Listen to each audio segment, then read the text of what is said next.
所以我哋仲有好多嘢完全唔能夠明白，就好似個小朋友，佢唔係可以承擔一切，因為佢仲未能夠有呢個能力。但係耶穌好清楚話，佢去咗之後，翻去父嗰度之後，就會賞賜我哋真理之神。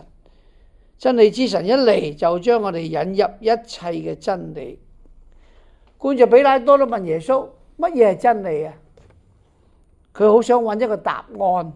佢以為就係好簡單嘅一件事，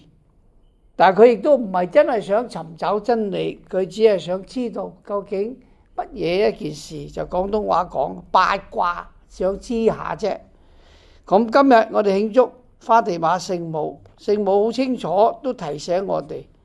喺我哋生活之中嘅真理，就第一，使到我哋遠離一切嘅罪惡；